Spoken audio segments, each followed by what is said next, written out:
Miyabi is Japanese for elegance, grace, or refinement, and that's what this game is all about. Stones, bushes, trees, ponds, and pagodas must be skillfully placed and arranged to create a beautiful and elegant garden that will earn its creator fame and renown. Each player receives one garden game board, 6 lanterns, and 2 scoring stones in the color of their choice. They'll place the lanterns above their player game board. The scoreboard is placed in the middle with the building phase marker on the 1 space. The 6 bonus cards are kept nearby. Players place 1 scoring stone next to the first space on the scoreboard. The second is placed on the 0 space on the lower edge with the 50-point steps. Then the game and its building phases may begin. With 2 players, there are 6 building phases. With 3 players, there are 5, and with 4 players, there are 4. This is shown on the top right of the scoreboard. The number and type of garden tiles that you need per building phase can be found on the info card. Distribute the appropriate number of garden tiles in the center of the table.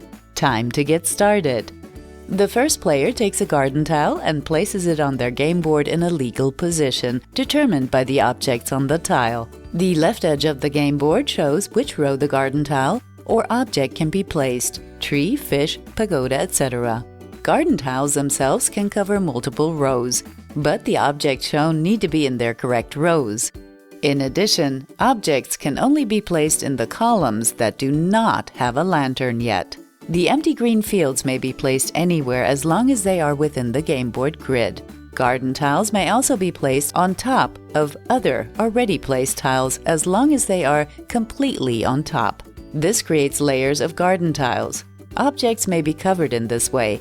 All other placement rules still apply. If you are not able to place a garden tile correctly, you must pass.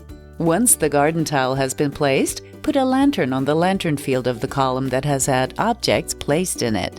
Now you receive points. The number of points is based on the number of objects on the garden tile, multiplied by the level on which they were placed. Move your scoring stone forward on the scoreboard by this number of points. The first player to place a garden tile with one object type, such as a pagoda, bush, etc., on the 5th level, may take the associated bonus card and score the number of points shown. This bonus card is then removed from the game. After scoring, the next clockwise player takes their turn and selects one of the garden tiles from the center. A building phase ends once all players have filled all their lantern fields or passed. The building phase marker is moved 1 space forward. The lanterns are placed back on the edge of the game board. Remaining garden tiles are removed from the game, and new ones are placed in the center according to the info card.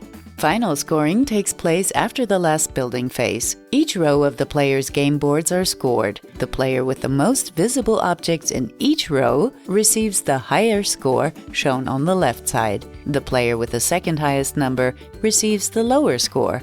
Move the scoring stones forward on the scoreboard and then add up the total points for each player. The player with the most points is the best gardener of the season. This game also includes 5 expansions that ensure long-lasting playing fun.